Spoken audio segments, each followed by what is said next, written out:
নমস্কার, আমি অথৈ, অথৈস প্ল্যানেট থেকে। এটা আমার ফার্স্ট টাইম ভয়েস ওভার। আশা করছি আপনাদেরও ভালো লাগবে। তো আমি সেদিন একটা কেক বানিয়েছিলাম ভ্যানিলা ফ্লেভারের।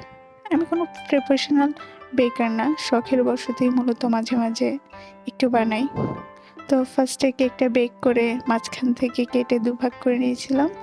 তারপর ক্রিম বিট করে মাঝখানে দিয়ে একটু ফ্রস্টিং করে নিচ্ছি।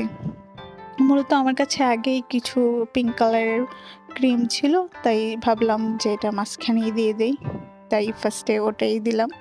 তারপর নতুন করে আবার ক্রিম নিয়ে ভালো করে বিট করে নিচ্ছি। বিটটা অ্যাকচুয়ালি একটু ভালো করেই করতে হবে, না হলে আবার গলে যাওয়ার চান্স থাকে।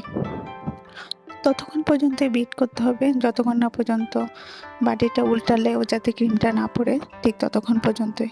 তারপর ভালো করে বিট করা হয়ে গেলে আমি এটা আইসিং করে ফ্রিজে রেখে দেব। তো এখানে দেখতে পাচ্ছেন আমি আইসিং করছি। শুরুতে ওই যে বললাম একটু গোলাপি কালারের ক্রিম ছিল, তাই এটা আমি মাঝখানে দিয়ে দিয়েছিলাম।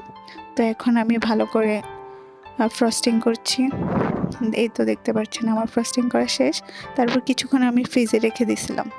তো এখন আমি পার্পল কালারের কালার মিশিয়ে, ফুড কালার মিশিয়ে ক্রিমের সাথে আলাদা করে বিট করে নিয়েছিলাম। তো এখন আমি নজল দিয়ে একটা ডিজাইন করছি।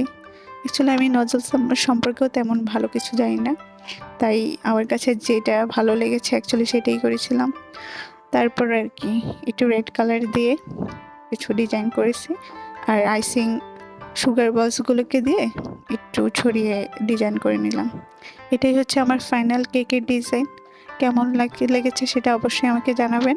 আশা করছি আপনাদেরও ভালো লাগবে। ভিডিওটি কেমন লেগেছে সেটা অবশ্যই আমাকে কমেন্টে জানাবেন। ধন্যবাদ সবাইকে।